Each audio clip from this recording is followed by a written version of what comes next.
morning, dear student. Welcome to our YouTube online classes. Let's start. Subject is science for class second. So let's start. In previous video, we read chapter 9, housing and clothing. So today we do some exercise of this chapter. So let's start. So today we start from question number 1 of chapter 9, that is housing and clothing.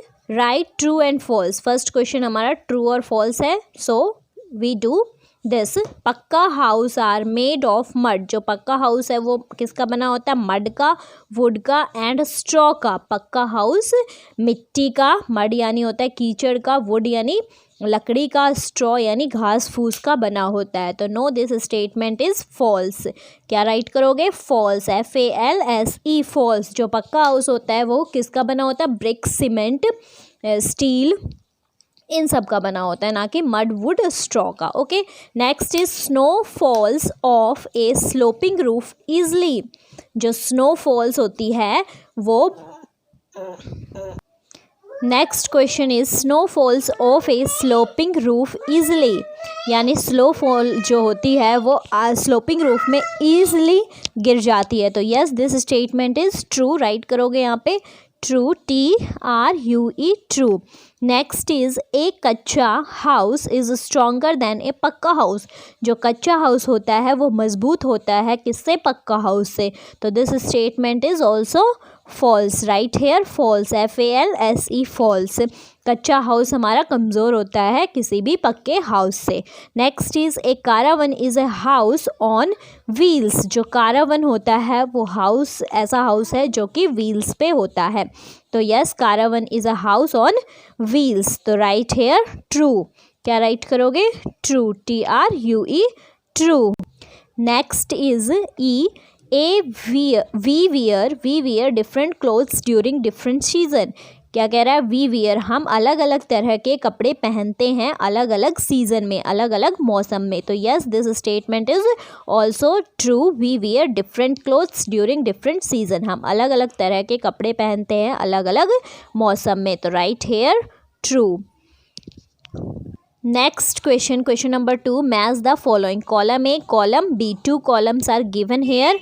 Column A को हमें column B से match करना है जो उससे truly match हो रहा है. A is mud, straw, would. Mud, straw, would say क्या बनता है? टेंट, कार्नावर, कच्चा, कार्नावैन, कच्चा हाउस, रूफ या पक्का हाउस. तो मड, स्ट्रॉ, वुड से हमारा कच्चा हाउस बनता है. तो राइट हेयर नंबर 1. मैच करोगे इसको नंबर 1 से. ओके. ब्रिक्स सेकेंड है हमारा. Bricks, cement, steel. Brick, cement और स्टील से क्या बनता है हमारा? ब्रिक, सीमेंट और स्टील से टेंट, कारावन, रूफ्स या पक्का हाउस. तो इनसे हमारा बनता है पक्का house. Right here number 2. Brick, cement और स्टील से हमारा बनता है पक्का हाउस. थिक क्लोथ का क्या होता है? एक मोटे कपड़े का कौन सा हाउस होता है? टेंट, कारावैन और रूफ. तो थिक क्लोथ्स का हमारा कौन सा हाउस होता है? टेंट होता है. तो राइट हेयर नंबर 3. और जो व्हील्स पे होता है, फोर्थ इज ऑन व्हील्स. जो व्हील्स पे होता है वो कौन सा हाउस होता है? वो हमारा कारावैन होता है. तो right here number 4. On wheels, caravan. And E is flat, sloping. Flat और स्लोपिंग क्या होती हैं? रूफ्स होती हैं. फ्लैट भी होती हैं और स्लोपिंग भी होती हैं. तो right here number 5. Right here number 5. और इसी तरह से आप मैच करोगे. Do this work in your fair science notebook with very neat and clean hand writing. Thank you and have a nice day. Hello dear students, good morning to all of you. Welcome to our YouTube online class. Subject is English Reader for class 2nd. In the previous video, we have completed some exercise and word meaning. Today I will start chapter number 17 of question answer part D. Chapter 17 name. Chapter name is Crazy for the Rainbow. Answer the following questions in 1 or 2 words. हमें प्रश्नों के उत्तर देने हैं एक या 2 शब्दों में. The question number first is where was Sam when the rain started. Sam कहाँ था जब बारिश शुरू हो रही थी. Answer is Sam was in the house. Sam अपने घर में था. Question number second is how many colours did Sam count. Sam ने कितने कलर्स को गिना. कैसे गिना? कितने कलर को सैम ने गिना, हाउ मैनी, कितने कलर्स, रंग, डिड सैम काउंट, सैम ने कितने रंगों को काउंट किया, कितने रंग गिने, answer is 7 colours, SEVEN 7 COLOURS colour, 7 colour, 7 रंगों को गिना। Question number 3 is what did Sam want to fill with the colours, क्या सैम रंगों को भरना चाहता था, यस, वह कलर से अपने वाटर कलर बॉक्स को भरना चाहता था, तो आंसर इज यस, हाँ वह अपने कलर को भरना चाहता था। Part E, answer the following questions in 1 sentences, बेटा पार्ट ये ई है, हमें यहाँ पर प्रश्नों के उत्तर 1 सेंटेंस में देने हैं, यानी एक वाक्य में देने हैं। तो question number 4 is why did Sam look out of the window, Sam window से बाहर क्यों देख रहा था, तो answer is because he was waiting to go outside to play, क्योंकि वह बाहर खेलने के लिए इंतजार कर रहा था, इसलिए वह विंडो से बाहर देख रहा था। Question number 5 is which colours were present in the rainbow, rainbow यानी इंद्रधनुष में कितने कलर उपस्थित थे, तो answer is there was a band of red, then orange, then yellow, then green, then blue, then indigo, and last of all violet। वहाँ पर कौन कौन से थे, रेड यानी लाल, संतरी, पीला, हरा, नीला, इंडिगो, नीला, एंड लास्ट ऑफ वायलेट बैंगनी, ये 7 कलर थे वहाँ पे रेनबो में। Question number 6 is where did Sam search for the colours, Sam रंगों में क्या खोज, सैम खोज रहे थे, फॉर द कलर्स रंगों को सैम कहाँ खोज रहे थे, कहाँ पर सर्च कर रहे थे वो रंग को, तो answer is Sam searched for the colours on the ground but he found nothing, Sam रंगों को जमीन पर ढूंढ रहे थे बट ही फाउंड नथिंग, लेकिन उसे कहीं भी नज़र नहीं आए। Question number 7 is why does the father smile, उसके पिताजी क्यों मुस्कुराए, तो answer is his father smiled and said, उसके पिताजी मुस्कुराए एंड सैड और कहा no one can collect the colours in a bucket और ए बॉक्स, क्या आपने एक भी रंग को बकेट यानी बाल्टी या बॉक्स में इकट्ठा नहीं किया है, इसलिए वो मुस्कुराए। Question number 8 is how does Sam react to see the rainbow in the sky, Sam ने रेनबो को देखकर, आसमान में सैम ने रेनबो को कैसे देखा, इसके बेटा how does Sam react to see the rainbow in the sky, Sam ने इंद्रधनुष को आकाश में देखकर क्या रिएक्ट किया, कैसे प्रतिक्रिया की उसने इंद्रधनुष को जब आकाश में देखा, तो answer is then we see a rainbow, तब हमने इंद्रधनुष को देखा, तो but it last only for a few minutes, लेकिन वह कुछ ही क्षण के लिए आया था, we must enjoy the rainbow while we can before it disappeared, हमने बहुत ही रेनबो इंद्रधनुष का आनंद लिया जब वह आया, तो बिफोर इट डिसअपीयर्ड, उससे पहले ही वह गायब हो गया। Question number 9 is when does a rainbow from in the sky, इंद्रधनुष आकाश में इंद्रधनुष को कब देखा गया,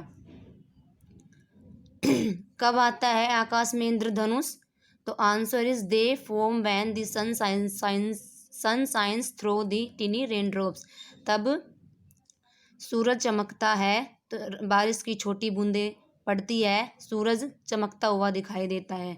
सो dear students, complete your question answer, write down in your fair notebook, thank you, have a nice day. Good morning students, मैं Mukesh madam, आपकी हिंदी अध्यापिका MLP इंटरनेशनल स्कूल राजपुरा से बच्चों कक्षा दूसरी में हिंदी ग्रामर में शुरू कर रही हूँ मैं आपका रिवीजन पाठ 9 से। तो आज हम करेंगे पाठ 9।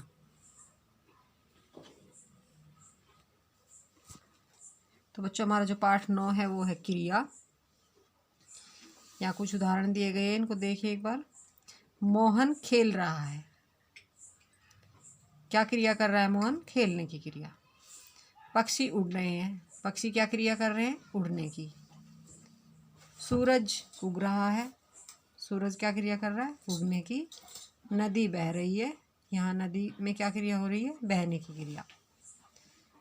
ऊपर के वाक्यों में खेल रहा है, उड़ रहे हैं, शब्द काम के किए जाने का बोध करा रहे हैं। उग रहा है, बह रही है, शब्द काम के अपने आप होने का बोध करा रहे हैं। ये सभी शब्द क्या है? क्रिया शब्द है। तो क्रिया कितनी तरह से होती है बच्चों? दो तरह से। एक वो क्रिया होती है जो की जाती है और एक वो क्रिया होती है जो अपने आप होती है। तो क्रिया की परिभाषा क्या बनेगी इस हिसाब से? जो शब्द किसी काम के किए जाने या होने का बोध कराते हैं उसे क्रिया कहते हैं। जो शब्द किसी काम के किए जाने या होने का बोध कराता है उसे क्रिया कहते हैं। ये शब्द भी क्रिया है। वह दर्जी है, वे खिलाड़ी हैं, तुम मोटे हो। इनमें है, हैं और हो ये शब्द क्रिया कहलाएंगे। मैं अध्यापक हूँ, राम डॉक्टर था, इसमें हूँ और था ये शब्द क्रिया है। हम स्कूल में थे, इसमें थे शब्द क्रिया कहलाएगी। इन वाक्यों में है, हैं, हो, हूँ, था, थे शब्द होने का बोध करा रहे हैं, काम के होने का बोध करा रहे हैं, इसलिए ये भी क्रिया शब्द है। तो बच्चों क्या समझ में आया आपको? क्या होती है क्रिया? क्रिया होता है किसी काम का करना या होना। कुछ क्रियाएं ऐसी होती है जो हमें करनी पड़ती है, जैसे चलना, फिरना, उठना, बैठना, दौड़ना, भागना। और कुछ क्रियाएं ऐसी होती है जो अपने आप होती है, जैसे सूरज का उगना, नदी का बहना। ठीक है, तो ये पाठ था आपका क्रिया। अभी मैं आपका अभ्यास कार्य करा रही हूँ। पहला प्रश्न है, निम्नलिखित प्रश्नों के उत्तर दीजिए। क्रिया किसे कहते हैं? उदाहरण द्वारा समझाइए। क्रिया किसे कहते हैं? उदाहरण द्वारा समझाइए। तो इसका उत्तर होगा, शब्द के जिस रूप से किसी काम के करने या होने का पता चले। शब्द के जिस रूप से किसी काम के करने या होने का पता चले उसे क्रिया कहते हैं। जैसे बच्चे पतंग उड़ा रहे हैं, यहाँ क्या क्रिया हो रही है? उड़ाने की क्रिया। तो बच्चों ये पाठ मैंने आपको पढ़ाया। आपको ये पाठ एक बार फिर से अपनी बुक से अच्छे से पढ़ना है और ये प्रश्न जो मैंने कराया है ये आपको अपनी नोटबुक में सुंदर राइटिंग में लिखना है और याद करना है। तो बच्चों कल फिर मिलते हैं, तब तक के लिए धन्यवाद। Good morning to all of you. Let we start our maths online classes for class 2nd. My dear student, in previous class we do first 8 questions of exercise 8.2. Today we will do next 8 questions, means questions of centimeter. Let we start. 85 centimeter plus 63 centimeter. Now we add. Question में given है centimetre, तो पहले answer में भी हम right करेंगे centimetre. Now 5 में 3 को प्लस किया 8, 8 में 6 को प्लस किया 14। Next 67 centimetre plus 34 centimetre. Now we add. Question में गिवन है सेंटीमीटर, पहले से हम राइट करेंगे सेंटीमीटर। नाउ 7 में 4 को प्लस किया 11, 1 कैरी, 6 में 3 को प्लस किया 9 plus 1 carry 10। So students, 67 centimeter plus 34 centimeter is equal to 101 centimeter. I think you understand. Now we do next question. 38 centimeter plus 52 centimeter. Now we add. Question में given है centimetre, पहले answer में भी same centimetre right करेंगे। 8 में 2 को plus किया 10, 1 carry, 3 में 5 को प्लस किया 8 plus 1 carry 9. So our answer is 38 centimeter plus 52 centimeter is equal to 90 centimeter. Now we do next question. 28 centimeter plus 27 centimeter. Now we add. Question में given है centimetre, तो आंसर में भी पहले राइट करेंगे सेंटीमीटर। 8 में 7 को प्लस किया 5, 15, 5, 1 कैरी, 2 में 2 को प्लस किया 4 plus 1 carry 5. So students, 28 centimeter plus 27 centimeter is equal to 55 centimeter. I think students you understand. So students, you do complete 8 questions of centimeter. Thank you students. Have a nice day.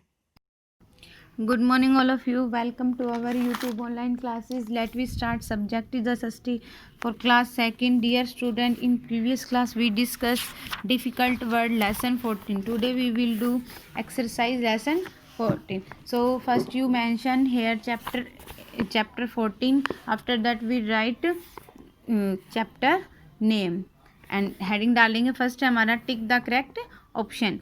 Is a mean of road transport. Road transport कौन से हैं? इसमें से option है boat है, helicopter है, truck है, train है, जो कि रोड पे चलते हैं, तो हम ट्रक पे राइट करेंगे. नेक्स्ट है हमारा is a means of air transport. Air transport के कौन से साधन है? इसमें है gliders, bus, auto rickshaw and none of these. हम ग्लाइडर पे टिक करेंगे. Commonly use fuel for vehicles is coal, CNG, diesel, all of these. जो यूज़ होते हैं व्हीकल्स, किससे कॉमनली क्या क्या यूज़ होते हैं व्हीकल्स में? तो coal, CNG and diesel, all of these, तो सारे यूज़ होते हैं, तो हम टिक करेंगे ऑल ऑफ दीज पे. नेक्स्ट है true false. Train and metro are mean of rail transport. Train और मेट्रो रेल ट्रांसपोर्ट हैं. True. Air travel is the fastest way to go anywhere. हम एयर से जल्दी पहुंच सकते हैं, कहीं भी जा सकते हैं. ट्रू. तो we write true. Boat travel on road. Boat travel करती है, बोट पे हम ट्रैवल कर सकते हैं, रोड पर कर सकते हैं. नो. फॉल्स. तो वी राइट फॉल्स. नेक्स्ट है हमारा fill in the blanks with suitable word given in box. Fill in the blanks है हमारे ऑप्शन दे रखे हैं fuels, means and water. Vehicles used for transport are called of transport. इसमें आएगा means, हम इसमें फिल करेंगे मीन्स, MEANS मीन्स, क्योंकि व्हीकल यूज़ होता है ट्रांसपोर्ट में, इसको क्या बोलते हैं? Means of transport. Ships cell on. Ships में से कहाँ पे चलती है? शिप्स से वाटर में, तो we write water, WATER water. Next है fill in the blanks is needed to move most of the vehicles. Vehicles को किसकी ज़रूरत होती है चलने के लिए? हमारा ऑप्शन है फ्यूल. तो किसकी ज़रूरत होती है चलने के लिए? फ्यूल की, तो we write fuel, FUEL fuel. Thank you student. I hope you understand. You also learn and write these exercise in your fair notebook. Have a nice day. Thank you.